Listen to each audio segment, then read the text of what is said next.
Décidément, on nous cache tout. On nous dit pas grand-chose. Qu'est-ce qui se passe en Australie? Plus un média ne parle de l'Australie. Et tout d'un coup, on se dit qu'il ne se passe plus rien, alors qu'en fait, il continue à se passer tout un tas de choses. Aujourd'hui, on va parler de l'Australie. On va parler d'une action parce qu'il n'y a pas de petite action si on est une foule à la mener. Une action qui est menée par des amis du Belouchis. Belouchis, on vous y dira ce que c'est. Au profit de l'Australie, et on essaiera de faire le point sur ce qui s'y passe. Et aussi, bien sûr, on parlera du réchauffement climatique. Vous êtes dans On nous cache tout, Richard Geoffroy avec vous, jusqu'à 23h, on va dire 30. Voilà, on va faire 1h15 aujourd'hui. En compagnie de Arnaud Delille, qui est là, comme toujours, et qui a préparé plein de matières premières pour qu'on soit bien au courant, Arnaud. Oui, bonsoir Richard. C'est bizarre quand on cherche en fait ce qui se passe en ce moment en Australie, parce que tu l'as dit, effectivement, les médias n'en parlent quasiment plus. Ils en ont parlé pendant quelques temps parce qu'il y avait beaucoup de choses. Et là, comment dire, ils ont complètement oublié, alors qu'il se passe beaucoup de choses en fait en Australie. Beaucoup sur le réchauffement climatique et notamment sur une extinction des animaux. Et nous sommes avec l'équipe du Belouchis. On reviendra tout à l'heure. Ceux qui ne connaissent pas le Belouchis, tant pis pour vous, mais on vous expliquera quand même ce que c'est. Il y a Sébastien Baron et Patrice Pigmal. Bonjour messieurs, merci d'avoir accepté l'invitation. Patrice, un petit bonjour, comme ça on t'identifie. Bonjour, bonjour, et merci beaucoup de nous recevoir ce soir. Merci d'être venu en ce vendredi soir glacé et mal desservi par les transports en commun.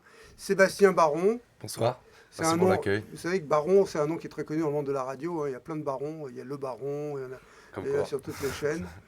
Alors, on va parler ensemble de ce qui se passe en Australie. Alors, vous êtes du Belouchis, vous travaillez au Belouchis, vous êtes une équipe bien sympathique. Et tout le monde se pose la question de savoir quel rapport entre le Belouchis et l'Australie. Alors, avant de dire ce que c'est que le Belouchis, expliquez pourquoi vous allez faire une soirée, c'est ça? Alors en fait, historiquement, le Belouchis organise ce qu'on appelle l'Australia Day, donc c'est la fête nationale australienne, donc qui se déroule le 26 janvier. Et cette année, on a décidé de l'organiser autrement en fait. D'accord. De par les communautés dont le staff fait partie, etc. On a Le staff, mais beaucoup aussi la d'Australiens clientèle, non? La et clientèle. on touche énormément, 13 Belouchis à travers l'Europe, qui touche D'accord. énormément de ressortissants australiens. Donc c'est une journée pour nous très importante au Belouchis. Et donc, vous allez faire l'anniversaire.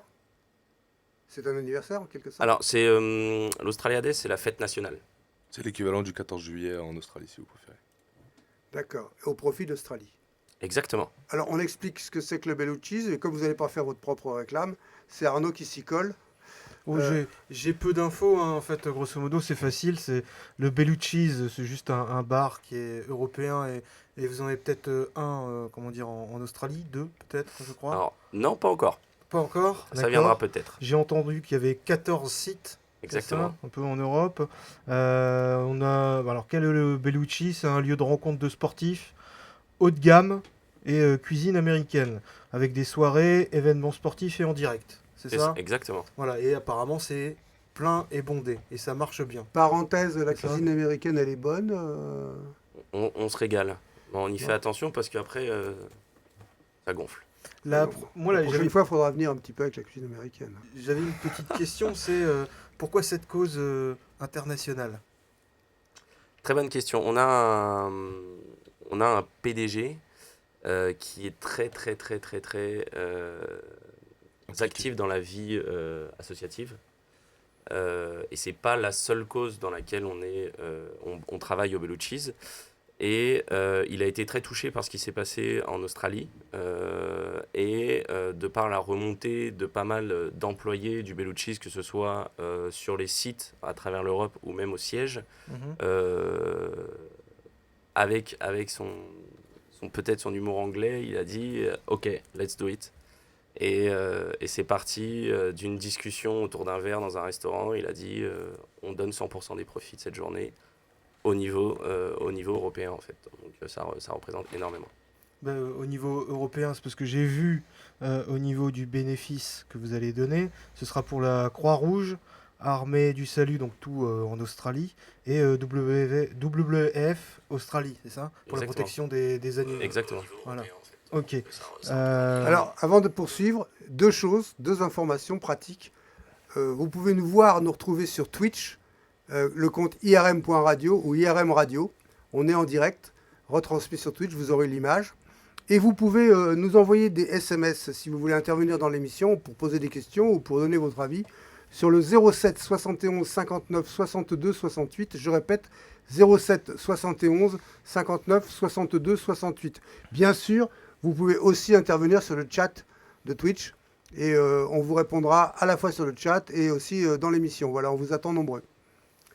Pardon, Arnaud. Oui, je voulais juste revenir en fait sur ce qui se passe, parce que quand on cherche un peu sur ce qui se passe sur l'Australie, on a des mots quand même assez apocalyptiques. Quand on cherche, hein, véritablement, on a des mots comme dévastation, on a vague de chaleur, proie des flammes, feu de brousse incontrôlable, etc., etc.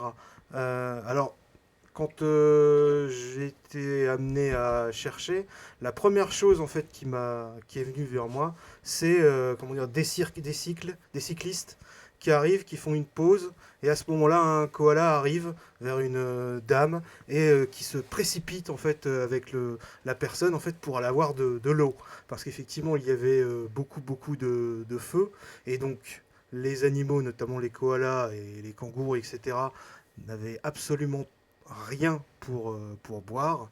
Et là, j'ai et elle reste beaucoup, cette image, où là, je vois le koala, en fait, en train de boire, et impossible comment dire, de s'arrêter, de l'arrêter, quoi. Bien sûr. Et il n'est pas normal, normalement, qu'un koala vienne chez l'être humain pour pouvoir prendre de la boisson. Voilà, d'habitude, ça se passe pas comme ça. Et là, on a vraiment des animaux, là, en ce moment, qui sont en souffrance.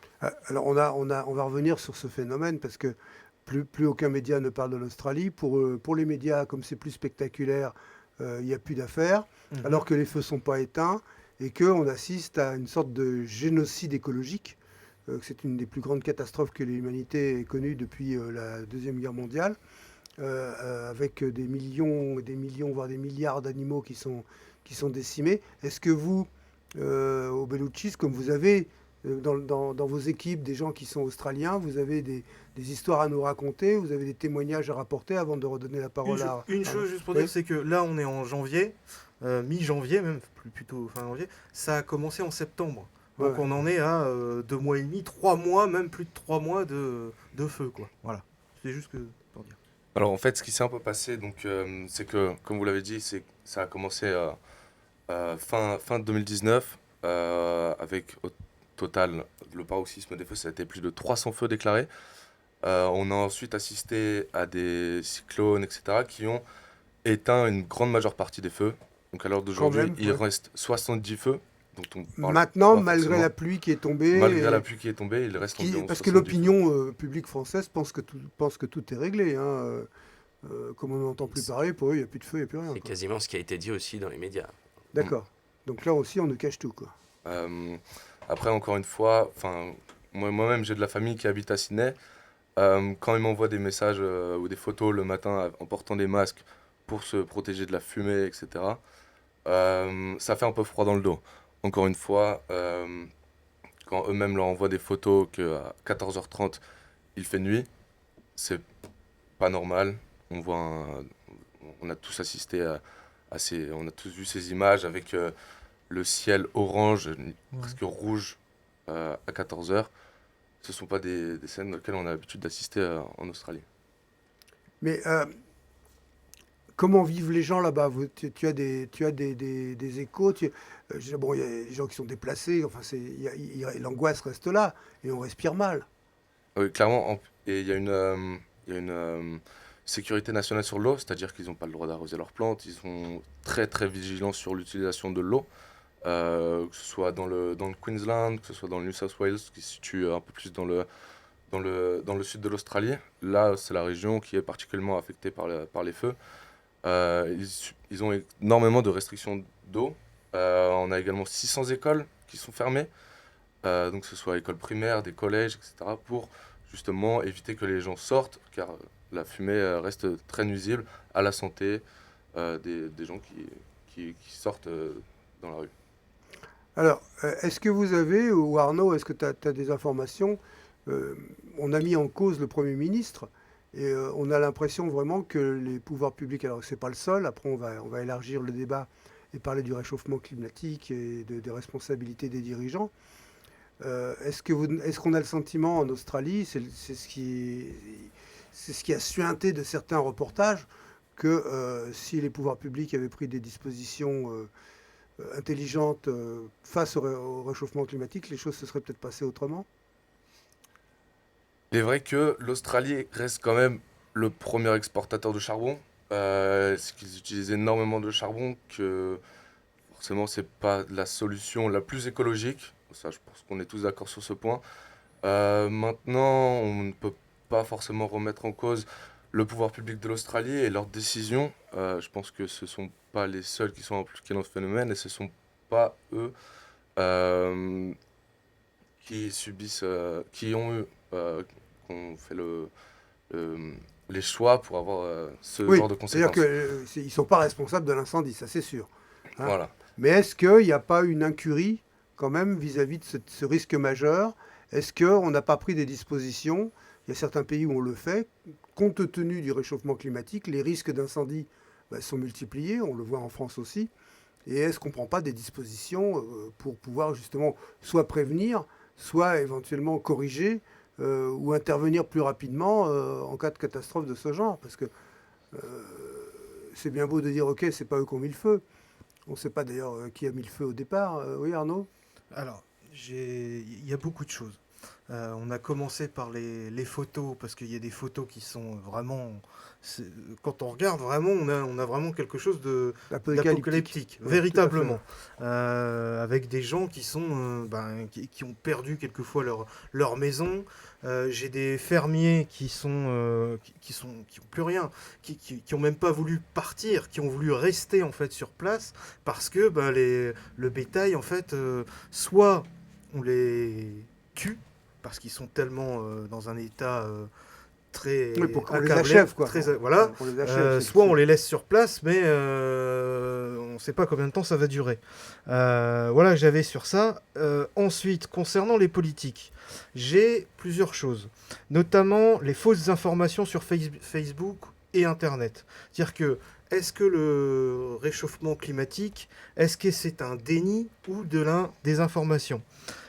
Si on commence par les politiques, que ce soit la Nouvelle-Zélande ou alors l'Australie, c'est facile, étant donné que le charbon est comment dire, une source très importante en fait pour l'Australie, forcément ils vont encenser en fait cette matière-là. Et forcément, le Premier ministre Scott Morrison défend sa politique en matière de changement climatique, où il dit que, comment dire, sa stratégie est sensée. Mais bon, quand on écoute le mot sensé, en utilisant le mot politique, etc., forcément, il est en train de dépendre, enfin, pour sa paroisse, quoi. Il travaille pour sa paroisse. Ensuite, pour revenir sur Juste ce que une je vais parenthèse, dire, des oui. Australiens que vous connaissez, que tu connais toi Sébastien, que tu fréquentes aussi Patrice, qu'est-ce qu'ils pensent du Premier ministre et de son attitude? Est-ce que, je veux dire, on a un petit Trump là quand même, hein. On ne connaît pas la politique ici. Non mais justement, c'est australienne. pour ça que je pose la ça peut être question, parce intéressant, qu'il- ouais. Après, je sais qu'ils sentent un peu je dirais pas un déni, mais que ça a été quelque chose qui a été un peu mis de côté pour, concernant l'Australie, c'est-à-dire qu'ils ont un territoire qui est très vaste. Enfin, c'est un continent pour un pays, c'est immense. C'est-à-dire que pour l'Australie, c'est de Paris à Moscou, ils ont 6 fuseaux horaires différents, c'est quelque chose de énorme. oui, les Euh, proportions ne sont pas du tout les c'est mêmes. ça. Donc maintenant, en termes d'écologie, c'est quelque chose qui est totalement incomparable par rapport à ici en Europe. Et c'est quelque chose qui vraiment n'a pas de similitude comparé à la proportion du pays et à la quantité d'habitants qui habitent dessus. Maintenant, en termes d'écologie, ils nous ont pas forcément donné de retour, que ce soit positif ou négatif. Simplement qu'il y a eu peut-être un relâchement de ce côté-là de la part du Premier ministre. D'accord. Est-ce qu'il y a une communauté australienne qui se retrouve alors soit à travers le bellouchisme ou autre en France et qui décide de mener des actions avec vous ou indépendamment de ce que vous faites?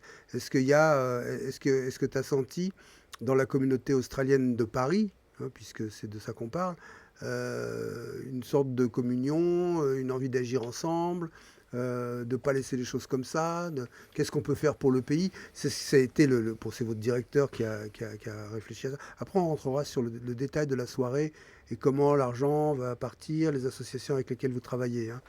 Mais est-ce que vous sentez qu'il y a quelque chose, que c'est debout les Australiens de France ou...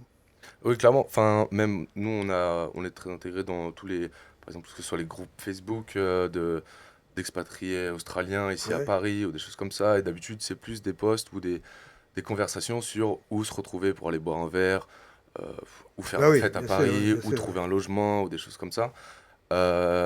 Alors, et c'est ça qui est intéressant, c'est que maintenant sur cette page, on retrouve aucune conversation par rapport à ça. Ça va être justement comment aider cette cause, même en étant à l'étranger, loin de sa famille et loin du pays. Comment est-ce qu'on peut les aider d'une manière ou d'une autre?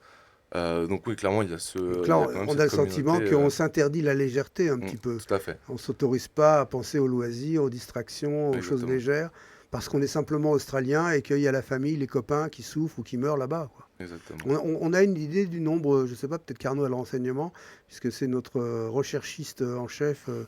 On a une idée du nombre de victimes qu'il y a eu. On ne parle Alors, pas des animaux, mais des humains. des humains, pour l'instant, il y a le nombre de 28 morts, pour l'instant. Ce qui est en Euh, proportion relativement peu. Pour l'instant, mais par contre, ce qui est plus important, c'est surtout le nombre de morts au niveau Des animaux. des animaux. Ouais. Alors, j'ai plusieurs chiffres. Soit j'entends 480 millions d'animaux déjà morts depuis septembre. Ça devait être début Mais j'avais un janvier. chiffre qui avoisinait le milliard. Là, Alors, récemment. les scientifiques évaluent à plus d'1 milliard le nombre d'animaux tués. Donc, on est entre 480 millions et 1 milliard, qui est quand même un delta très important. Mais en tout cas, on va calculer, on va chiffrer sur 480 millions.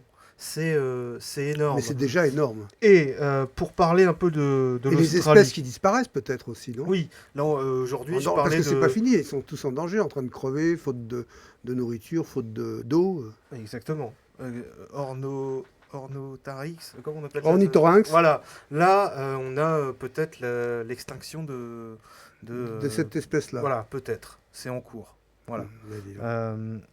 Pour faire une comparaison, pour parler de l'Australie, plus de 1300 maisons ont été réduites en cendres et 5,5 millions d'hectares sont partis en fumée. Qu'est-ce que c'est 5,5 millions? Ça représente en fait un pays comme le Danemark ou le Pays-Bas. C'est-à-dire que voilà, c'est comme si le Pays-Bas serait terminé juste pour des feux. Vous voyez, en 3 mois. En 3 mois, hein. On regarde 80 km² de forêt, c'est-à-dire c'est la taille de l'Irlande. Voilà, si on arrive à se représenter en fait ce qu'est l'Australie et le ravage de l'incendie. Après, on a des 1200 soldats du feu ont lutté contre une cinquantaine d'incendies avec le soutien aérien de 39 appareils. Ouais, ça paraît dérisoire, quoi. Ouais. Et puis, Il faudrait 10 fois, il en faudrait 10 fois plus, quoi. quand je lisais les articles, comment dire, les pompiers ne servaient pas à éteindre les feux. Ils venaient en fait pour regarder ce qui se passait, soit pour les animaux, pour essayer de les sauver, ou alors s'occuper de la population, parce que l'eau, ils avaient énormément de difficultés à éteindre en fait le feu, quoi. Voilà, je pense que vous avez la même chose en fait vous de votre côté comme information, quoi. Mhm. Il suffit de regarder vraiment les photos, c'est horrible, quoi. Voilà. Donc ça, pour l'instant, c'est le bilan provisoire. Oui. En termes de maisons détruites aussi, combien de personnes déplacées? On est au courant, on le sait. Quelqu'un a des chiffres? Il me semble que c'était plus de 100 000 personnes qui ont été déplacées. Tu as, toi, personnellement, des amis ou des gens que tu Alors connais moi, qui- j'ai la chance que ma famille elle soit assez proche dans la banlieue de Sydney. Ouais. Maintenant, eux-mêmes ont des amis qui sont un peu plus écartés et qui subissent directement tous ces impacts. Il n'y a pas eu de grande ville pour l'instant de toucher. Non. On en aurait parlé, hein. Toucher, oui ou non. Toucher, oui. Alors, c'est quand... Dommage collatéral, quoi, puisqu'on Ouais. respire plus, quoi. Ouais, mais enfin, quand t'arrives le 4 janvier, là, par exemple, il y a eu 47 degrés à Sydney le 4 janvier, quoi. Comment on vit à 47 degrés dans une ville, quoi. Donc ça, ce sont des chiffres exceptionnels, en fait. Surtout le... Et j'avais vu une vidéo qui m'avait choqué, moi, sur Facebook. C'est un Australien qui a fait cuire un rôti de porc dans sa voiture. Et la viande était cuite. Donc, ça a cuit dans la voiture, la voiture en plein soleil. Donc, c'est là où j'ai commencé à me rendre compte de la mesure de ce qui se passait. Déjà en termes de réchauffement et de météo. Parce qu'ils étaient touchés par la canicule depuis longtemps déjà. Et c'est vrai qu'après, quand on a commencé à se renseigner, même en interne, quand on commençait à en parler, voir quasiment 1,5 milliard d'animaux morts, des écosystèmes complètement détruits, tout ravagé, tout à reconstruire. C'est vrai que nous, quand on regarde même la WWF, qui œuvre tous les jours pour essayer de sauver les animaux, le peu qui reste, l'image de ce koala, etc. C'est vrai que c'est assez impressionnant. Et on a les médias qui nous montrent beaucoup de choses, mais parfois pas forcément. C'est vrai qu'on voit beaucoup les nuages, la canicule, etc. Vraiment. Mais on ne sait pas quelles sont les actions qui sont mises derrière, comment ça bouge, comment les gens se mettent en place, etc. etc. On ne sait pas, par exemple, beaucoup de pompiers. Alors moi, c'est un pote qui était à fond sur ces news-là, qui m'en parlait, on avait beaucoup discuté. Les pompiers sont volontaires. Il y a très peu de pompiers de métier. Donc quand on voit et quand tu listes 1200 pompiers, il faut se dire que quasiment la plupart de ces gens-là sont volontaires. Et après, il y a toute l'aide de tous ces gens qui sont autour, qui viennent soutenir, qui recueillent des gens chez eux, etc. Il y a une espèce d'entraide que ça, on ne voit pas énormément à la télé. On est vraiment sur d'autres sujets, etc. Je trouvais ça assez nul de ne pas forcément parler de tout ce qui s'était mis en place. La dernière fois, j'ai allumé la télé et je regardais une émission où on voyait un garde forestier, une espèce de l'équivalent de l'ONF en Australie, qui pleurait devant l'étendue des dégâts. Ils essayaient de récupérer les animaux, mais ils disaient mais c'est une catastrophe, personne n'en parle, c'est une catastrophe. Et question, puisqu'on parlait des dirigeants politiques, la France a annoncé qu'elle enverrait de l'aide. Alors, est-ce qu'on a le détail? T'as vu quelque chose? J'ai pas eu le temps de regarder. Je Ouais. sais que Macron a fait quelque chose. Il y a eu de l'argent, je crois. Alors, comment ça a été mis, je sais Des plus. spécialistes, on a, Etc. Ils paraît-il. ont envoyé de l'aide au niveau des Même la animaux Turquie. aussi. La Turquie aussi. Après, je sais que c'est toujours compliqué. Parce qu'encore une fois, les distances sont énormes. C'est-à-dire que même si on devrait C'est apporter disproportionné, ouais. un soutien aérien ou des choses comme ça partirait de l'île de la Réunion, par exemple. Mais encore une fois, il faudrait que ça parte par bateau, qui mettrait des jours. Et les distances font que c'est extrêmement difficile pour la France d'agir. Donc c'est juste une barrière physique avant tout qui fait que pour la France c'est difficile. Après, je sais qu'il y a eu des pompiers volontaires français qui sont partis d'eux-mêmes en Australie pour aller donner un coup de main, et ça c'est très respectable. Est-ce qu'on sait ce qu'il faudrait pour que ça s'arrête? Parce que là, il a plu, paraît-il, mais pas assez donc. Est-ce qu'on sait ce qu'il faudrait? Est-ce qu'il faudrait 8 jours de pluie sans discontinuer? Est-ce qu'une journée ça suffirait? Maintenant, il reste des feux moins grande proportion, mais il y en a encore. Est-ce qu'on sait ce qu'il faudrait pour que ça s'arrête? Le fait est que la pluie, certes, a éteint une grande partie des feux, mais ça n'a pas forcément amené que des côtés bénéfiques dans l'histoire des feux en Australie, parce que on sait que même en France, par exemple, on gère une grande partie des feux de forêt avec des feux qu'on déclenche de manière intentionnelle. Maintenant, le fait que le sol soit mouillé, c'est totalement impossible pour les autorités australiennes de déclencher des feux. Des contre-feux. Exactement. Parce que le sol est trempé. Ou alors il faut qu'il y ait une pluie massive qui éteigne tout d'un seul coup, quoi. Voilà. Une sorte de déluge, quoi. À la rigueur, attendre l'hiver, mais je pense pas que ce soit la bonne solution. Donc, si on connaissait la solution, je pense qu'on n'aurait plus de feu en Australie à cette heure-ci. Ouais. Mais non, malheureusement, on n'a pas de solution à l'heure actuelle. Maintenant, nous, on est un peu là pour dire, voilà la situation actuelle en Australie. Si vous voulez les aider d'une manière ou d'une autre, vous pouvez toujours venir à notre bar, boire une petite bière. Enfin, y a Parce pas de mieux qu'au-delà pour moyen. au-delà de la soirée, si j'ai bien compris, là, que j'entends à travers ce que tu dis, c'est qu'au-delà de cette soirée Australian Day, c'est ça? Oui. Mhm. Euh, Au quotidien, une partie du chiffre d'affaires va en Australie. Tu dis, si on vient boire une bière n'importe quel jour, il y a quelque chose qui part en Australie. C'est ça que je comprends ou j'ai mal compris? Et savoir ce qu'est le bénéfice net. Mhm. Voilà. Alors, Là, on creuse un peu, hein, parce Y a que pas le, de souci. le Non, charity y a pas de souci. business, hein, vous il n'y a êtes pas de sur souci. IRM, hein, j'ai IRM, été, scanne ta vie. Hein. on a été dans des échanges d'emails monstrueux avec le siège parce qu'on a fait quand même des calculs. Donc ce sera le 100% des profits de la journée du 26. 100% des bénéfices, donc, ou du chiffre d'affaires. Ouais. Des bénéfices. Une fois charge, coût, produit enlevé. D'accord, bénéfices. Donc bénéfice. Avec l'incidence des coûts fixes aussi. C'est ça. D'accord, donc Ce bénéfices. qui représente au niveau des 14 bars, sachant que C'est la tous les bars journée- vont faire. Tous les bars c'est d'Europe. au niveau du 14. siège, en fait. C'est le siège qui va collecter l'argent. D'accord. De toute façon, tout est C'est, rentré. la date, c'est quoi? On la redira après, mais Le 26. Mais nous, on Le organise 26 sur tout le janvier week-end. Oui, Non, on est le 24, c'est dans Ça 2 jours. sera. C'est dans 2 jours. On le fait, ouais. Ah d'accord, carrément. Lundi, quoi. C'est Dimanche. C'est dimanche. Non, c'est dimanche. Dimanche Ouais. Ah oui, Dimanche c'est toute la vendredi, journée. pardon. Dimanche. Et c'est toute la journée ou quoi? Toute la journée, toute la soirée, on le fait aussi. Il y aura des programmes On spéciaux? commence la veille. Alors en fait, ça c'est toi qui vas pouvoir plus l'expliquer. Il y a une playlist. Alors c'est une tradition. Ouais, en fait, c'est avec les playlists australiennes, les tops de musique australienne, etc., qui vont commencer à partir du samedi soir, donc à partir de demain soir, le 25 janvier, jusqu'au 26 au soir. Donc, on va commencer la récolte à partir de ce moment-là et ensuite redistribuer les fonds.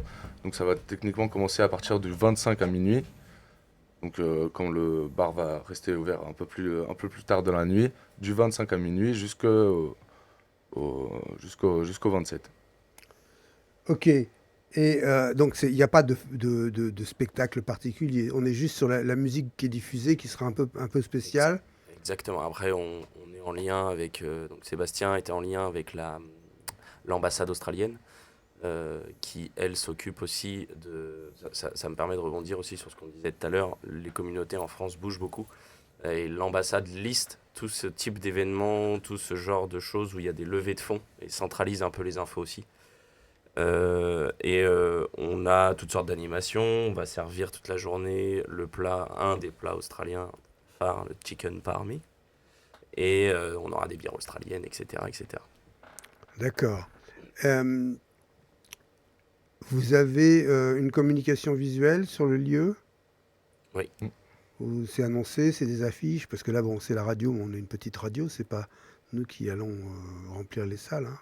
C'est annoncé, c'est notre boulot à CB moi, de faire connaître les différents événements au Bellucci's. Alors justement, tiens, puisqu'on en parle, petite parenthèse, quels sont vos postes respectifs au Bellucci's? Vous êtes responsable de quoi? J'imagine que vous n'êtes pas les serveurs, ou peut-être même si parfois vous mettez la main à la pâte, hein, j'en sais rien. On est l'équipe commerciale, l'équipe commerciale et marketing. C'est-à-dire que vous vendez le lieu pour des fêtes, pour des privatisations, pour des événements, c'est ça? Exactement. Voilà.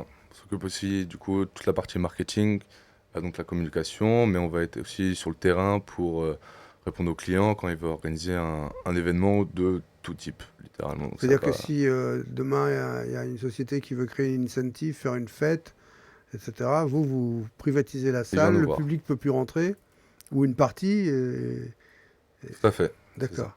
Et ça, c'est votre rôle, de trouver des clients et d'animer tout ça. C'est ça. Et la com, ça va avec ou... Ça va avec. Après, c'est centralisé au siège puisqu'on a un marketing qui est très centralisé sur le siège, donc qui est à Londres. Et nous, on l'adapte un peu au marché qu'on a autour. Hein. Mhm. Et donc, on a une communication en interne propre au siège et après adaptée à notre clientèle et notre marché français autour. Qu'est-ce qui vous distingue, puisqu'on parle du Bellucci's, on va en parler un peu à fond là. Qu'est-ce qui vous distingue? Qu'est-ce qui fait que c'est intéressant de venir chez vous? La bouffe, la boisson, l'ambiance, les rencontres qu'on peut faire, c'est quoi? Ouais.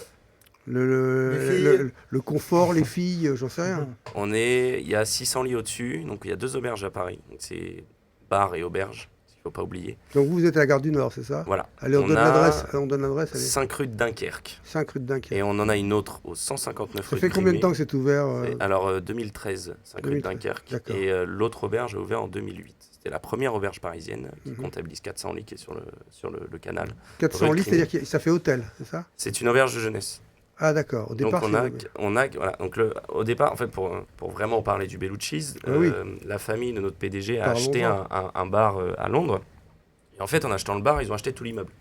Et l'immeuble est resté vide pendant très longtemps. Et puis un jour, ils se sont dit, tiens, il faut qu'on exploite. Et ils ont acheté, donc ils ont été chercher des lits de l'armée anglaise, donc des lits superposés. Et ils ont commencé à vendre des lits et à devenir ce qu'on appelle un backpacker hostel. Donc, c'est une auberge de jeunesse pour les backpackers.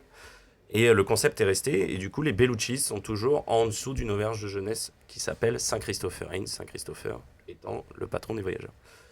Donc les deux Bellucci's et Saint-Christopher Inn à Paris, Pour pouvoir avoir accès à l'auberge de jeunesse, il faut quoi tu réserves tout simplement sur bon Internet. Tout à Et fait. c'est quoi? C'est des chambres? C'est des... Alors ça se répartit en dortoirs de différentes tailles. Tu peux c'est des avoir- dortoirs, ouais. mais tu as des chambres. On a tous des chambres. On a tous les Bellucci's, enfin tous les Saint-Christopher Inns et Bellucci's ont des chambres privées. Individuelles, quoi. Exactement, Comme un avec, hôtel, finalement. Exactement. Sauf que ça coûte beaucoup moins cher. Ça coûte beaucoup moins cher. Combien? Alors c'est yieldé, hein, comme tous les hôtels parisiens. Une chambre privée, on est entre 80 et 120 euros, mais tu es oui, à donc, 5 minutes de Gare du Nord à pied. Alors que tous les hôtels autour sont entre 170 et 250 euros. Ouais, c'est moitié prix par rapport à... Voilà. Mais en termes de confort, c'est... C'est pas un 4 étoiles, mais on est dans une très belle chambre. T'as du wifi, dans- t'as la télé... Exactement. T'as du room service. Non, t'as pas de room service, il faut descendre au bar. Et c'est là qu'intervient le fait de venir au Bellucci's. Pourquoi c'est cool? Eh bien, tu rencontres des gens du monde entier. Et c'est vachement bien parce que du coup, et c'est comme ça que j'ai découvert le Bellucci's. Quand j'ai commencé à mixer il y a 6 ans là-bas, je me suis dit c'est génial parce que j'ai l'impression. moi, en tant- Attends, quand t'as commencé à mixer, parce qu'au départ, t'es DJ... C'est ça. Vas-y, explique-moi. Là. Dis-nous Il tout. faut faire attention à ce J'ai qu'on dit, là, commen- parce j'ai qu'il faut commencé développer, là. j'ai commencé au Bellucci's en tant Le Patrice Pigmal, il nous révèle des choses, hein. J'ai commencé au Bellucci's il y a 6 ans en tant que DJ. Ouais, d'accord. J'ai une autre vie aussi. DJ, donc ça fait discothèque, alors. Ça fait discothèque. D'accord. Bah oui, c'est quand même complet, quoi. Donc tu Tu as tout vas, sur tu place. bois un coup, tu dragues, tu vas danser, et après tu montes. Ah bah, écoute, soyons C'est pragmatiques. une manière d'une autre de le résumer. Voilà. Alors, moi, je l'ai jamais vendu comme ça à mes potes, Ouais, de prime abord. ouais. J'ai toujours Mais dit, et c'est génial, et je l'ai toujours vendu comme ça, et c'est très drôle parce que mes potes ont toujours le même ressenti, ou même les gens qui viennent, c'est qu'on a cette espèce d'impression de voyager sans quitter Paris, parce qu'on rencontre des gens du monde entier, et on a vraiment toutes les nationalités qui viennent au Saint-Christopher Inns, donc à l'auberge de jeunesse, et on se retrouve vraiment avec des Australiens, des Anglais, des Américains, des Sud-Américains, des Asiatiques, qui voyagent un tout petit peu moins en auberge de jeunesse, mais quand même. Vous avez aussi des classes, etc. Vous avez vraiment de tous les horizons, et c'est génial, parce qu'il y a vraiment un échange culturel. il doit y avoir une super ambiance, quoi. Il y a une super ambiance. Et alors, la localisation, vous avez la partie bar, partie restaurant, la partie discothèque, c'est un même grand lieu qui se transforme au fil des heures, ou alors c'est des salles qui sont différentes? Alors, sur le Bellucci's Canal, c'est vraiment, donc on l'appelle le Bellucci's Canal, puisqu'il est sur le canal de l'Ourcq. Lui a un club, un vrai club. Canal de l'Ourcq, alors c'est pas rue de Dunkerque, celui-là. Non, c'est rue de Crimée, D'accord. dans le nord de Paris, 19e. Celui-là a un espace complètement distinct. Donc le club au sous-sol et bar-restaurant au rez-de-chaussée. Mhm. Et le Bellucci's, gare du Nord, donc au 5 rue de Dunkerque, nous, on fait évoluer au fur et à mesure de la soirée. Donc c'est la même Espace. salle qui passe de lounge l'après-midi à C'est bar en happy hours et puis en discothèque après le dîner. Mais la salle de restaurant est distincte, j'imagine. La salle de restaurant est distincte. Après, on a Le prix, différents espaces. le prix du menu moyen, c'est quoi? On a un panier moyen aux alentours entre 15 et 20 euros. 15 et 20 euros, ouais. tu manges des spare ribs, tu manges des trucs comme ça, c'est américain, tu manges Exactement, on a des Tex-Mex. très très bons burgers. des bons burgers, Ouais. des bons spare ribs. Non, mais alors je te conseille, d'ailleurs, il faut que tu viennes déjeuner, je te conseille ce qu'on appelle le pulled pork. C'est les filochés de porc qui est cuit 7 heures dans de la sauce barbecue et du jus de pomme. Et franchement, c'est mon petit péché mignon. Ah ouais, ça donne envie là, hein. Bon, la prochaine fois que vous venez, vous rapportez à manger là, les enfants, hein. Parce qu'il se fait tard et le déjeuner léger est très très loin. Bon, Arnaud, tu as envie d'aller passer une soirée là-bas? Ah ouais, pour aller voir le foot, etc. On peut Il y regarder a le, plein d'espoirs. le Il y a plein PSG, d'espoirs, je c'est sais vrai. pas, ou Ah, on la, regarde- oui, vous la faites Ligue des Champions, Ouais. c'est bon? Des soirées spéciales à chaque fois qu'il y a des matchs, c'est ça? Bah, par exemple, là, Bellucci's Canal, on est un des seuls, l'autre Bellucci's dans le 19e, et le seul bar ouvert pour le Super Bowl. Enfin, un des seuls bars ouverts pour le Super Bowl. Super Bowl, donc là vous toute faites la le plein. nuit. Ouais. Faites le plein en américain, quoi. Ouais. Et c'est une expérience aussi à vivre en tant que Français. Je connaissais absolument pas le Super Bowl avant De plus en plus de travailler au Français, Bellucci's, hein. sont intéressés par le Super Bowl. On reçoit énormément de demandes de la part de Français qui sont intéressés Il y a par le des Super écrans Bowl. géants Ouais. partout dans le restaurant, dans le... Partout. Partout, et même parfois, on ouvre tous les espaces disponibles, que ce soit les clubs, les salles de séminaire, on diffuse sur tous les écrans parce que c'est tellement demandé le Super Bowl à Paris. Et pendant la journée de dimanche, vous allez diffuser des images qui viennent d'Australie. Est-ce qu'il y a des choses prévues particulières ou pas? Qu'est-ce que vous diffusez? Des clips toute la journée normalement? C'est quoi? Du sport. Du sport? Du sport toute la journée.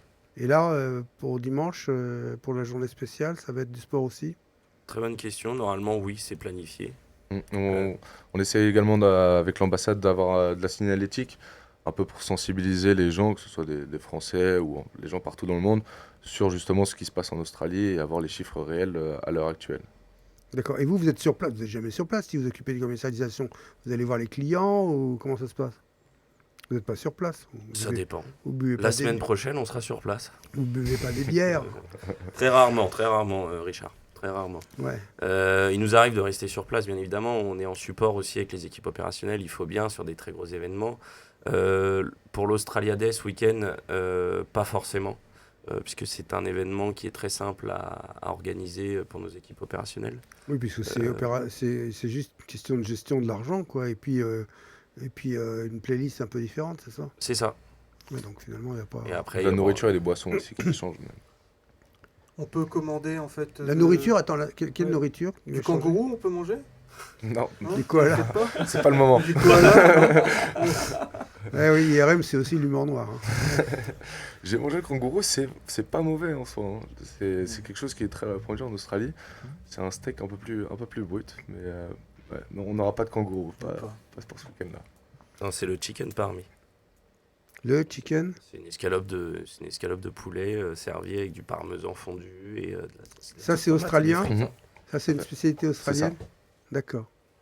Ouais, donc le poulet, finalement, on en mange dans le monde entier, hein. Tu vas en Afrique, c'est le poulet DG. Au Cameroun, c'est le poulet DG pour DG, directeur général, parce qu'ils sont des gros poulets. Il y avait que les riches qui pouvaient se payer ça, c'est pour ça que ça s'appelle poulet DG. Comme quoi, le poulet, hein, Eh ben, écoute, ça peut être clivant. exactement. Et vous avez une représentation australienne officielle qui parraine tout ça. Après, on va parler d'associations au profit desquelles vous faites cette opération, puisque vous n'envoyez pas ça à l'État australien. Vous travaillez avec des ONG, des associations. Mais avant de parler de ça, vous avez une représentation australienne qui vous bénit, qui vous parraine, qui vous légitime. Pas du tout, et l'idée est venue vraiment en interne. C'était vraiment une remontée en interne de staff, etc. Que ce soit. C'était une réaction émotionnelle, quoi. C'est ça. Mhm. C'est ça. Et que ce soit entre le siège et tout à l'heure, j'étais dans le train pour venir à l'émission et j'ai reçu. Voilà, on fait aussi une levée de dons, nous, en interne dans l'entreprise. Donc tous les employés peuvent aussi donner complètement à part de l'argent qu'on va donner sur le bénéfice de cette journée. Justement, en termes de projection sur l'ensemble des enseignes européennes, vous avez un chiffre en prévision? Vous avez un objectif? Comment vous voyez les choses? Alors, il y a des chiffres que j'ai vu passer dans des emails.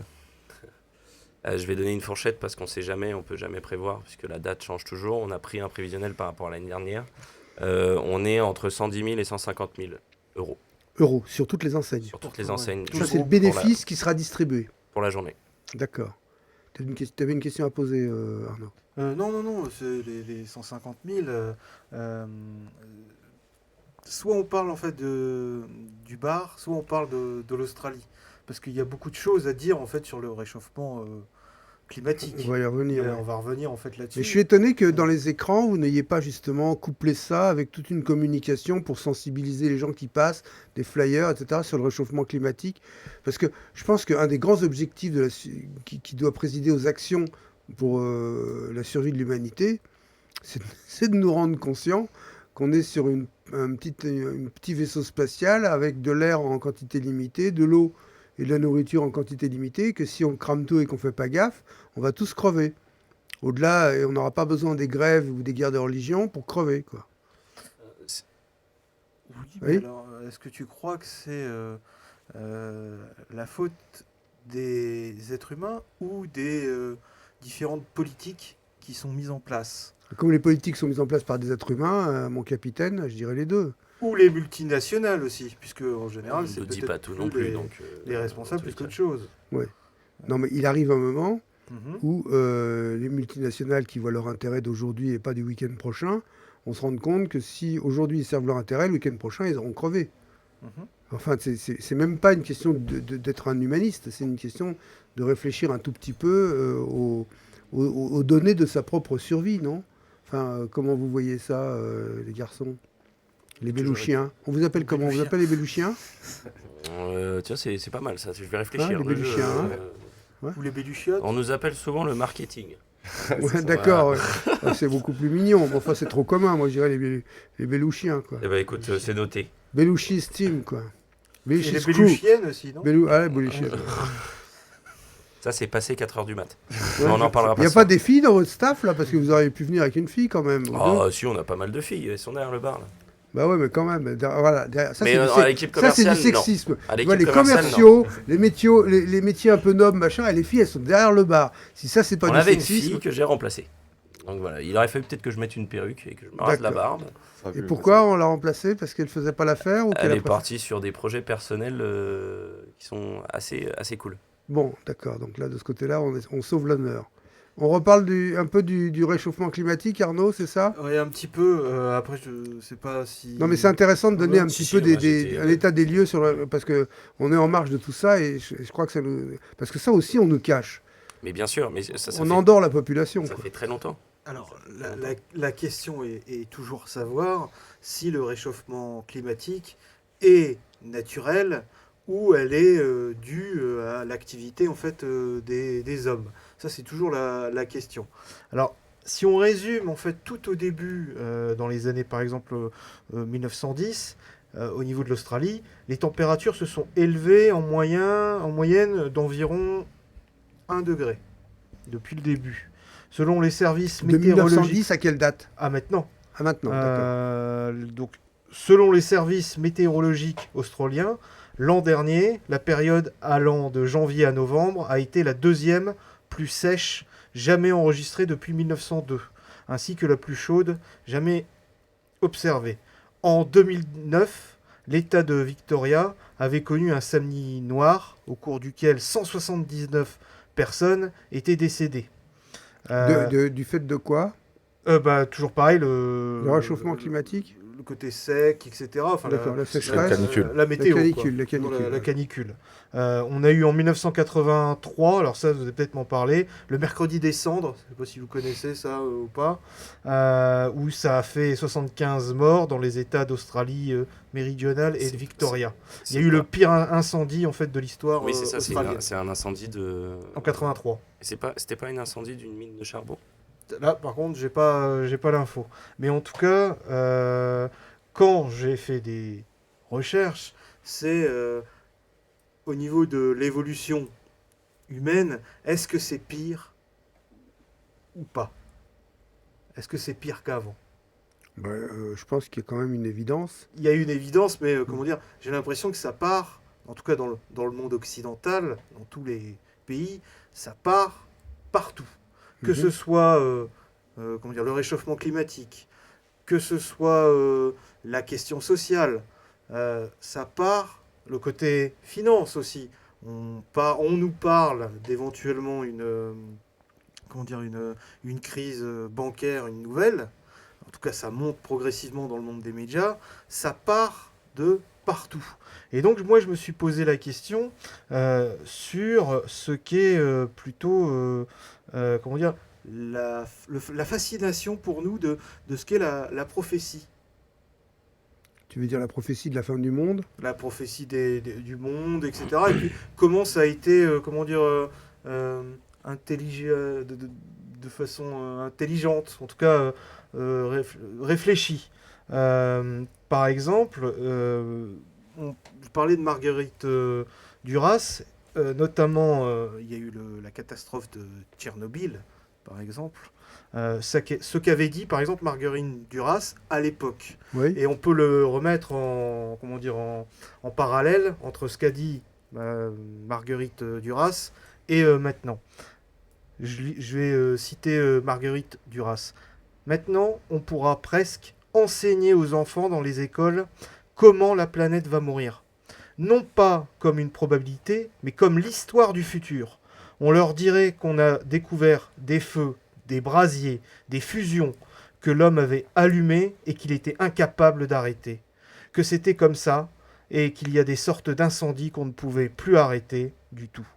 Le capitalisme a fait son choix plutôt que de perdre son règne. Voilà. Les intellectuels, normalement, parlent la cause serait aussi le capitalisme. Voilà. Mais oui, mais enfin, Alors, est-ce qu'on peut parler aussi d'un peu de capitalisme?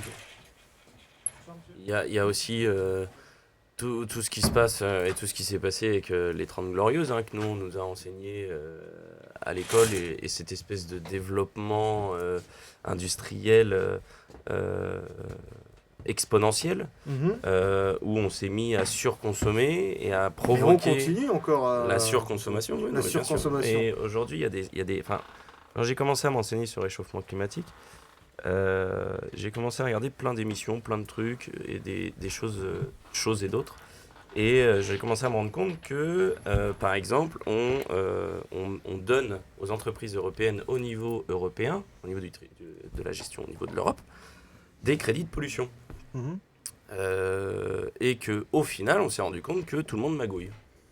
C'est-à-dire que celui qui a On réussi... spécule parce sur la que- pollution. Exactement. Celui Exactement. qui a un On pote... vend de la pollution.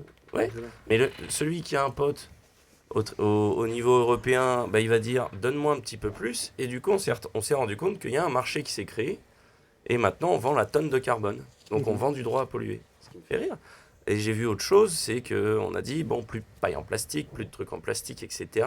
Et il y a quelque chose qui existe, qui s'appelle le lobby du plastique, où les mecs se sont énervés, on dit, mais non, c'est pas possible, etc. On a tellement de trucs, on a tellement d'argent en jeu, etc., que les mecs n'avaient pas pensé à se requalifier dans d'autres trucs, dans du carton, dans du recyclé, etc., qu'ils font pression pour que ça prenne du temps ils font pression sur les politiques ou autres, pour que ça prenne du temps et que le changement prenne beaucoup de temps. Donc, du coup, les choses sont ralenties par des espèces de lobbies derrière qui font pression sur les politiques. Vous venez de parler du plastique. Là, quand j'ai cherché, effectivement, la production du plastique va augmenter de 40% d'ici 2030, c'est-à-dire parce dans que- 10 ans. Parce qu'en Europe, on est en train de nous casser les pieds avec. Mais en Afrique, vous prenez Coca-Cola, en Afrique, ils ont supprimé la consigne des bouteilles en verre, là, il y a quelques temps, pour passer aux bouteilles en plastique. Est-ce que c'est normal? Non. Mhm. Pour moi, non. Si on engage puis l'Afrique sur plein de choses, j'ai regardé un super reportage là-dessus, j'étais choqué, c'est que on envoie toutes nos bouteilles plastiques qui sont censées être recyclées en Afrique, dans des immenses terrains où les gens vivent avec du plastique qui fond en plein soleil et qui se dégrade en pleine nature, et c'est absolument pas traité. Parce que c'est censé être envoyé en Chine pour être retraité en Chine, et les Chinois n'en acceptent plus puisqu'ils n'arrivent même pas à recycler ce qu'ils reçoivent, et en plus le leur. Alors, il y a deux questions, moi, qui vient. C'est, est-ce qu'on peut parler d'une 6e extinction de masse en ce moment? Et est-ce qu'il est encore possible d'inverser la tendance, selon vous?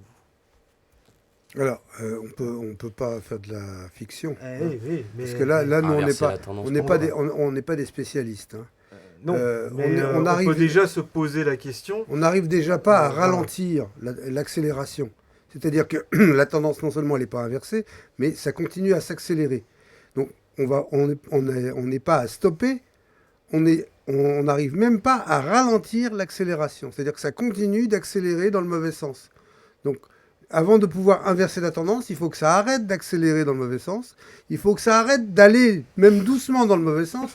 Il faut que ça stagne au point, à un point de ligne de partage. Et il faut que ça aille en arrière. Et là, on n'est pas rendu, ma bonne dame. On est dans un système. Moi, je suis très très pessimiste quand je vois la façon dont les gens vivent. Quand je dis les gens, peut-être que nous, on n'échappe pas à ce phénomène-là, la façon dont on vit. La société de l'abondance. On est là en train de s'indigner et de se dire il faut faire quelque chose. Mais qu'est-ce qu'on fait, nous, chacun, au quotidien?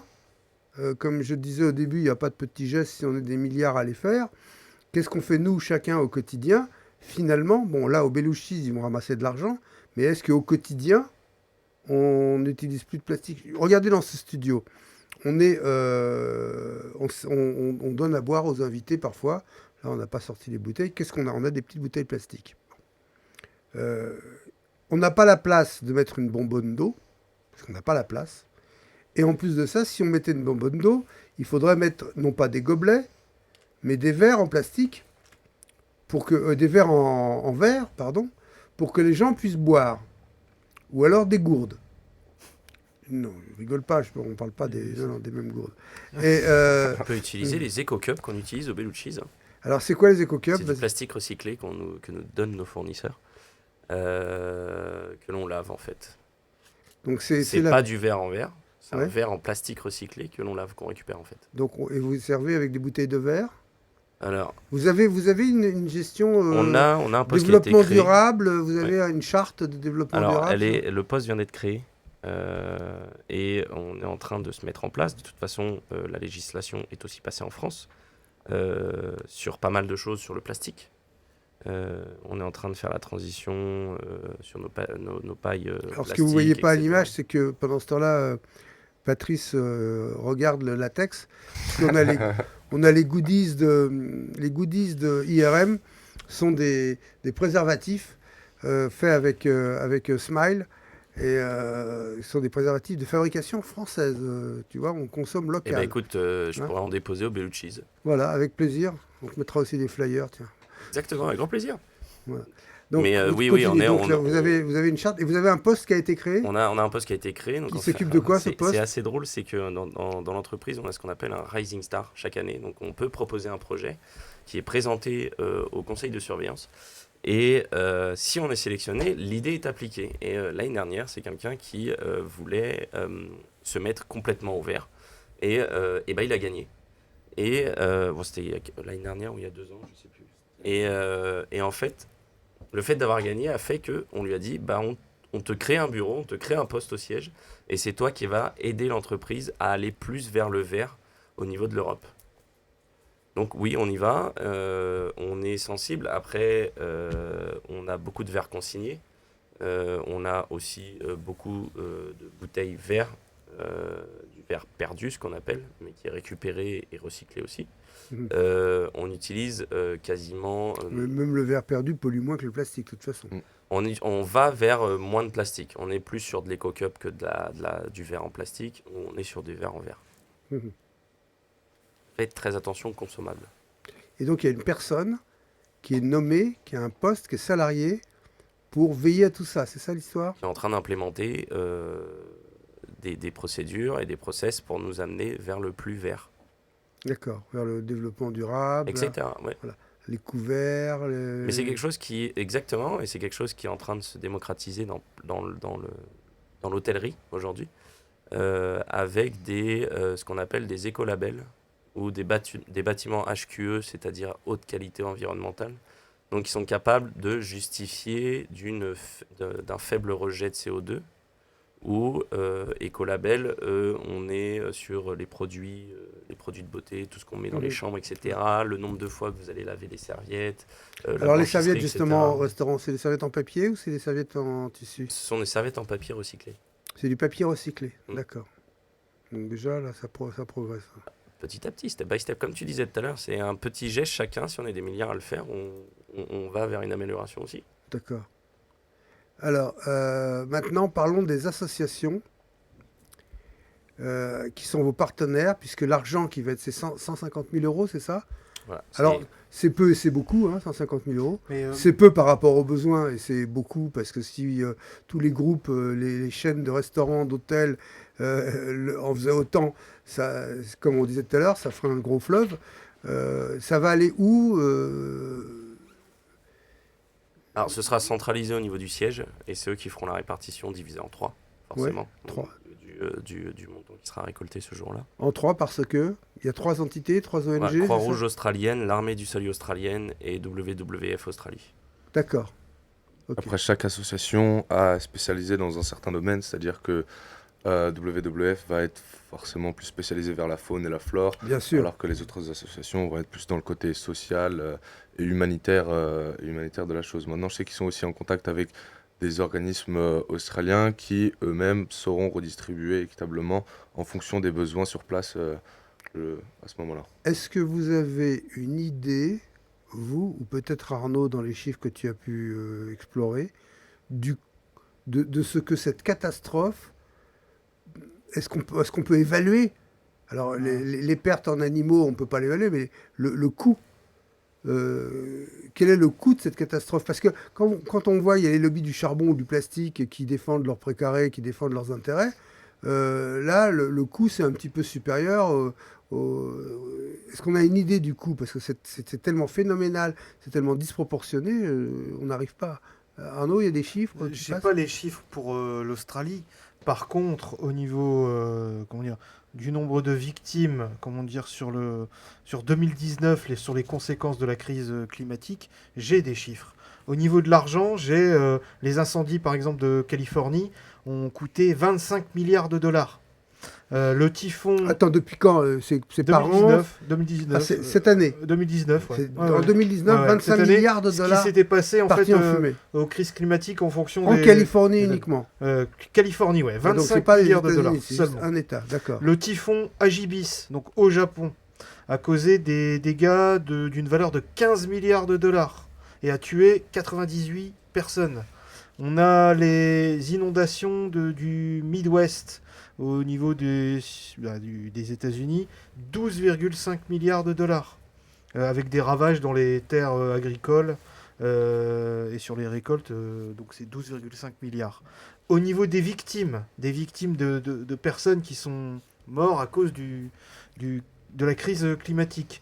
On prend par exemple les inondations dans le nord de l'Inde, ont forcé plus de 3 millions de personnes à quitter leur foyer et ont tué près de 2000 personnes. On a 10 milliards de dollars de pertes.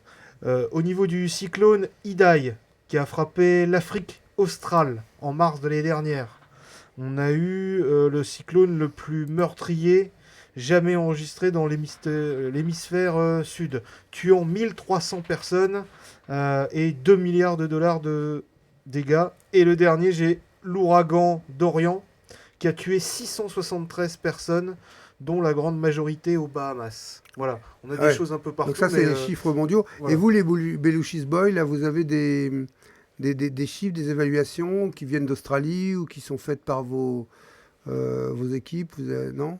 Non. C'est tellement disproportionné. Bah, et surtout que ça s'est toujours pas arrêté, donc pour Ouais, donc c'est l'instant, pas fini, oui. tout continue, quoi. On n'a pas encore assez peut-être de retours pour pouvoir évaluer encore les conséquences et les ravages. Est-ce que vous avez entendu parler d'autres entités, des entreprises, des commerces, des industriels qui, comme vous, se mobilisent et mènent des actions pour aller envoyer 100 000 euros ici, 20 000 euros là, 1 million par là ailleurs ou pas? Et pourquoi aussi vous n'avez pas fait un truc groupé plutôt que de faire que votre groupe à vous? Parce que Vous êtes allé chercher d'autres restaurateurs, essayer d'appeler d'autres les autres. opérateurs dans le tourisme, etc. Alors non, pas particulièrement. Maintenant, c'est pour rebondir sur votre question sur d'autres entités qui ont participé d'une manière ou d'une autre à justement Oui, envoyer ça, des c'est fonds. sûr qu'il y en a, ouais. Moi, c'est quelque chose qui m'a fait sourire. Je sais pas si vous avez entendu parler de l'Instagrammeuse. Celle elle s'est nue, elle est devenue Voilà, nue, c'est ça. etc. Elle a vendu des photos Et d'elle elle a nue. gagné 100 000 ou 150 000, Elle c'est ça? a levé des sommes, Ou 1 million peut-être, ouais, je sais plus. des millions d'euros, justement, en envoyant des photos d'elle nue. Moi, j'avoue que ça m'a fait sourire. C'est un peu une manière de dire, voilà, je l'aide encore une fois comme je peux. Et c'est aussi en même temps en train de dire. Oui, mais est-ce que c'est pas le côté folklorique, ça? Non, moi je crois que ça nous aide aussi à mesurer le dérisoire des choses. C'est exactement Qu'est-ce qui ça. vaut de l'argent aujourd'hui, tu vois? Voilà, T'as des arbres qui brûlent et t'as des nanas qui posent nues, quoi. exactement. Et on est dans une disproportion, dans une disruption, puisque c'est le mot à la mode, qui est assez effrayante et qui d'ailleurs est bien le reflet de notre civilisation et la façon dont les choses se développent en ce moment en matière de communication, de mode de vie, de façon de penser, de façon d'appréhender les phénomènes mondiaux, quoi. Mais c'est vrai, la question de Arnaud était pertinente. Ça aurait peut-être été intéressant d'aller voir les confrères. De toute façon, vous n'avez pas véritablement de concurrence, parce qu'il n'y a pas beaucoup d'auberges de jeunesse comme ça, qui regroupent à la fois des lieux de loisirs branchés, parce que c'est un peu branché le Bellucci's là maintenant. Ouais. Bah alors si, alors quand tu parles de concurrence, le marché de l'hôtellerie Oui, et l'hôtel- notamment des auberges de jeunesse est en train Dans Paris, intramuros? est en train d'exploser, même dans le monde. Il y a de très gros groupes qui sont arrivés et du coup on a de la concurrence. Maintenant, pour sensibiliser, je pense que on avait déjà entre guillemets énormément à faire en interne pour vraiment expliquer, monter le projet, etc. Parce qu'il faut savoir que ça s'est monté au retour d'un voyage du siège et de l'ensemble des managers de l'entreprise qui s'est déroulé c'était il y a 2 semaines qu'on a monté le projet en 2 semaines. Oui.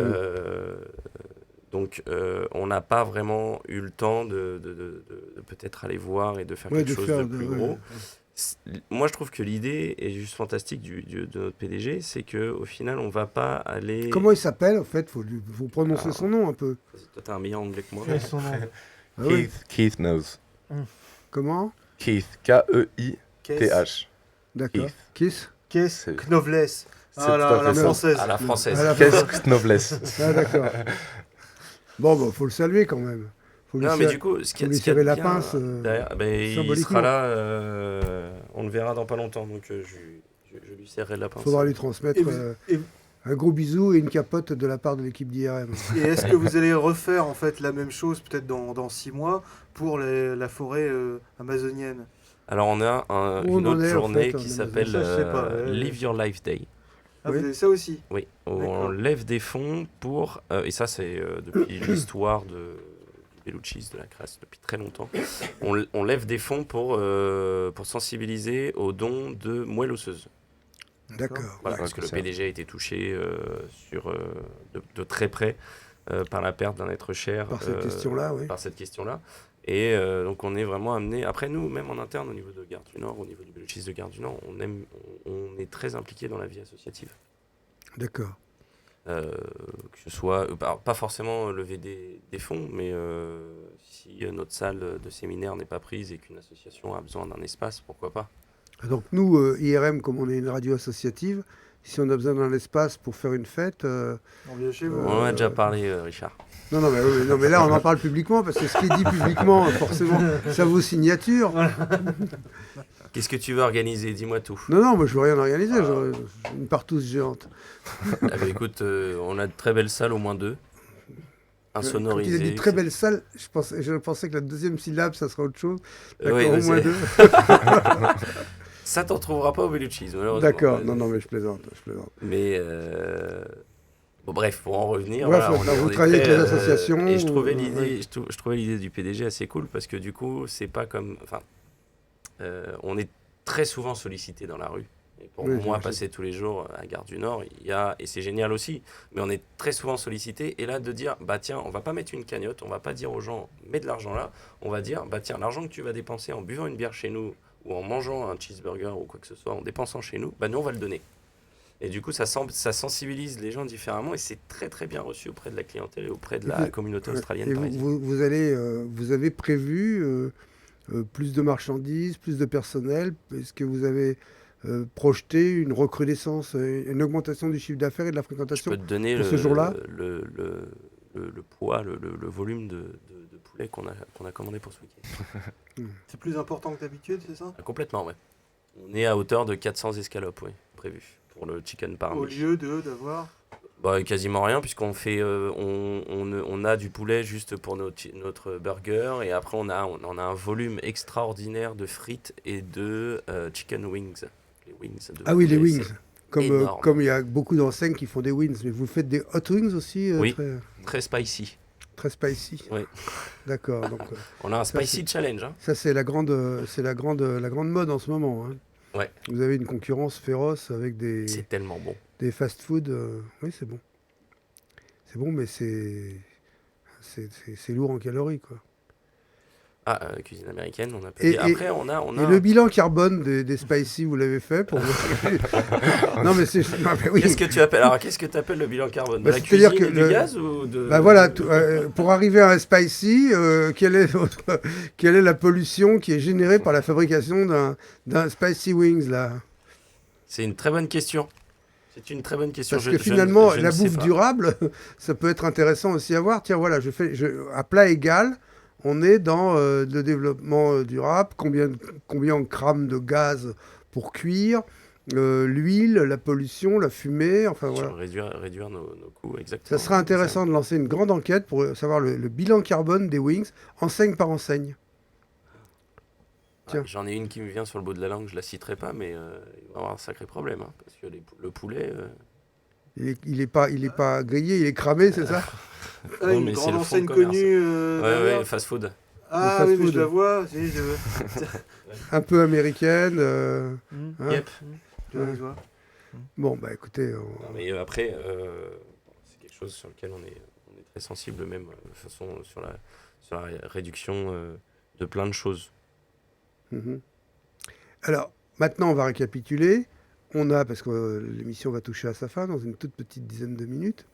Comme quoi, ça passe quand même bien vite, même si on a parlé finalement, somme toute, j'essayais de temps en temps de déraper, histoire d'apporter un peu de bonne humeur et de légèreté dans tout ça, mais on parle quand même d'une des plus grandes catastrophes que connaisse l'humanité dans la décennie, quoi.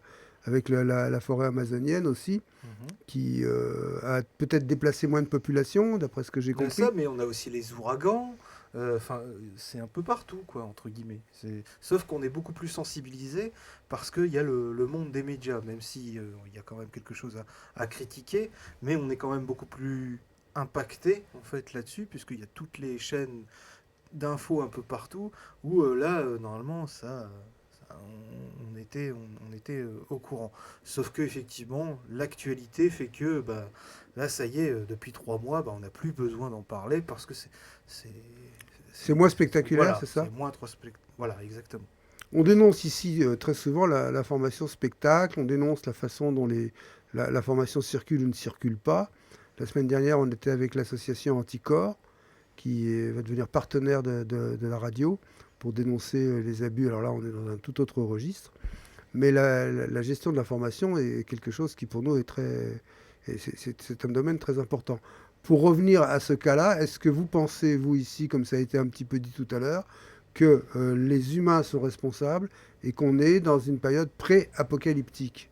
Allez, appelons les choses par leur nom. Oui, complètement. Oui, complètement. En quoi? Au climat ou On est d'autres responsable choses de ce qui se passe. Il faut Ah, le arrêter climat, c'est nous. Complètement, Mhm. ouais, complètement. Et puis, on nous a... je discutais avec ma mère il n'y a pas longtemps, tu parlais de Tchernobyl tout à l'heure. Et ce qu'il y a de bien aujourd'hui, c'est qu'on a 1 milliard de chaînes d'information. À l'époque où mes parents ont vécu Tchernobyl, ils ont suivi tout bonnement ce qu'on leur a dit. Vous Ouais, inquiétez TF1, pas, France 2, nuage, il passe, etc. Il s'arrête à la Aujourd'hui, frontière, ouais, le nuage, il c'est tient. quand même Ah, c'est la France, alors on c'est va faire le tour. Hein. sensationnel. C'est Ouais, et les sensationnel, gens, c'est ils croyaient. qu'aujourd'hui, on va te dire quelque chose, et à côté, tu vas commencer à creuser, puis tu vas te dire, on se fout de ma gueule en fait, parce que c'est absolument pas ce qui se passe, c'est absolument pas vrai, et au final, tu retrouves des contre-informations, et t'es un peu perdu, et au final, tu te dis, je vais faire mon information moi-même. Mais est-ce que Et ce qui se passe en Australie va pas contribuer encore plus au réchauffement climatique? On Est-ce en qu'il y a parle. déjà un impact sur l'écosystème mondial? Parce que c'est tellement gigantesque. On en avait parlé pour la forêt amazonienne. Et même si on a vu balader des photos incroyables, des montages, alors là, ça a été la foire aux fake news, aux fausses photos. Mais est-ce qu'il y a eu, il y a eu des recherches qui ont été faites? J'imagine qu'il y a des recherches qui sont menées, mais est-ce qu'on a des résultats? Est-ce qu'on Il est peut-être trop on tôt. a des idées? On C'est aura trop tôt véritablement, je pense, un retour d'ici quelques mois quand tout sera terminé. Je pense qu'il y aura vraiment un bilan à faire à ce moment-là, je pense, hein. Après, je ne sais pas si vous avez des infos en fait là-dessus. Pas du Mais tout. je pense Non, que pas pour du l'instant, tout, il est mais un je peu pense que, tôt de toute façon, pour pouvoir décider de ça, quoi. Comment ça s'est conclu l'histoire de la compétition de tennis, là, de l'Open d'Australie? Ça a suivi son cours, c'est fini ou c'est pas fini? Je sais qu'il y a eu des problèmes, il y a eu des matchs ont été interrompus, etc. Elle n'est pas encore finie, mais je sais qu'il y a eu beaucoup de. Ils ont dû arrêter pas mal de matchs, etc. Ou même annuler certains matchs à cause de ces problèmes climatiques, justement. Et toi, tu as ta famille, tes amis au téléphone ou par réseau interposé souvent? Qu'est-ce que tu leur dis? Qu'est-ce qu'ils te disent?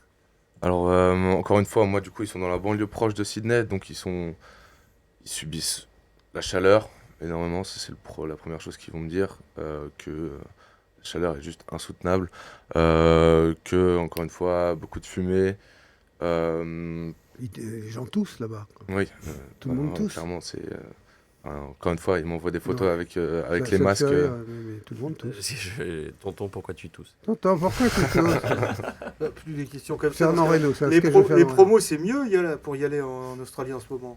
Reynaud. Ah, Ah, c'est Non, moins je sais cher. pas, c'est dans ce sens-là. Ah. Je pense que le tourisme, il doit être. Je pense que ce sera quelque chose qui se chiffrera justement dans la perte Ouais. sèche à ce Mhm. niveau-là. Combien a coûté cette catastrophe? Combien coûtera cette catastrophe? Est-ce que vous, bien sûr, moi, il me vient à l'esprit des images qui viennent à l'esprit de tout le monde, mais c'est peut-être un petit peu trop jeune. Là, c'est une série de films qui s'appelait Mad Max, Oh, qui était tournée en Ils ont Australie, ressorti, Mel Gibson. tout au Mel début. Gibson, et c'était tourné en Australie. C'était la période post-apocalyptique, Mhm. où le monde manquait d'eau, manquait de pétrole, et c'était une guerre, et on vivait dans des grands déserts, etc. Ça me fait rire parce que je suis en train de lire aussi Barjavel, Barj- le Ravage. Ravage, oui, bah oui, je connais bien. Et je lis. Soleil vert, Ouais, exactement. C'est que des incendies, tout est ravagé, etc. Et tout a brûlé. C'est assez. Ah non, mais On a vit- l'impression de se dire, bah, il y en a qui sont au courant, quoi. C'est- Vous allez être complotiste à l'arrivée. C'est une banalité que de dire en ce moment que nous vivons, que ce soit pour les situations politiques, géopolitiques ou écologiques, des réalités que les auteurs de fiction n'osaient peut-être même pas évoquer dans leurs œuvres. Et pourtant, ça allait loin. Ravage, ça allait loin, hein. Ouais. Ravage ou Soleil vert, le film avec Charlton Heston, où on se battait pour l'eau, pour l'air, etc. Dune. Mais t'as beaucoup de séries. Regarde, sur Netflix, t'as beaucoup de séries où c'est la fin du monde, où ils se Oui, retrouvent oui. dans l'espace, etc. Tu Oui, te oui. dis, zut. Oui, le problème, c'est que sur Netflix, tu as encore plus de séries de zombies. Alors qu'il suffirait de filmer le monde actuel, on les voit tous les jours, les zombies, partout dans le monde. Ouais, c'est pas faux. Qu'est-ce que vous voulez, quel message vous aimeriez faire passer là maintenant aux Australiens, au-delà du fait que vous allez boire une bière à leur santé en mettant 1 euro dans la corbeille, on va dire, quel message vous voulez leur faire passer, vous aimeriez leur faire passer? Bah, ce serait tout simplement qu'on les soutient, que même si on est loin, que parfois on pense que c'est difficile d'agir parce que, encore une fois, ça nous paraît être à l'autre bout du monde, ce qui est le cas. C'est qu'il y a toujours une manière ou d'une autre d'agir et de les aider avec ce qui se passe en ce moment. Ouais, Patrice? Ouais, on est derrière eux. Chaque petit geste. Moi, j'encouragerais aussi peut-être les gens qui nous verront, qui nous écouteront à venir aider les Australiens, mais que ce soit au Bellucci's ou ailleurs. Enfin, je dirais, Vous n'avez pas envie d'y aller? Moi, tout d'un coup, à l'issue de cette soirée là qu'on vient de passer ensemble, cette grosse heure qu'on vient de passer ensemble, on a envie de se dire, tiens, allez, on va prendre un billet, on va y aller, quoi, pour leur serrer la pince, pour dire Complètement, ouais. qu'on les aime et qu'on est solidaires parce qu'on est des humains comme eux, quoi, non? Complètement. Ouais, puis- Arnaud? Ah, moi je pense à Nicole Kidman, qui est une actrice australienne. Bon. C'est elle. Non, mais chacun ses centres d'intérêt, et je comprends que ça soit, je respecte énormément. Tiens, ça tu soit vois. intéressant. On rappelle les lieux, en tout cas pour les Parisiens. Il y a d'autres lieux en France, à part Gare du Nord et Canal de l'Ourcq à Paris, il y a d'autres lieux. On rappelle les lieux et la date. Alors, Australian c'est, Day. C'est à ce week-end à partir du 25, donc à minuit, jusqu'au 26 au soir. C'est aux 5 rues de Dunkerque et au 159 rue de Crimée à Paris. Ça, Et c'est à, après. et à Berlin, Vous etc. avez Berlin, Londres, Amsterdam, Barcelone. Barcelone, Londres, Bath, Newquay. C'est l'esprit Édimbourg. Erasmus, quoi, derrière. Un peu, mais si l'esprit Erasmus, ça prouve aussi que les jeunes arrivent à bouger et se lever pour des causes. Regardez quand on voit pour la Notre-Dame de Paris. Bon, je pense que c'est le 600 côté biture qui les intéresse plutôt que Notre-Dame. Hein. En tout cas, voilà, on en a parlé. Irémiste femelle, irémiste mâle, on vous dit bonsoir. Sébastien Baron, Patrice Pugmal, Belouchis Boy, merci d'être venu. On vous fait un grand big up pour que cette soirée soit réussie, ou cette journée, on va essayer de passer dimanche. Arnaud, merci encore une fois pour la richesse de ton travail et de tes recherches. Pas de Et on souci. se retrouve peut-être, si tout va bien, si on n'a pas pris feu d'ici là, la semaine prochaine, pour un nouveau On nous cache tout et on vous le dira. On nous cache tout.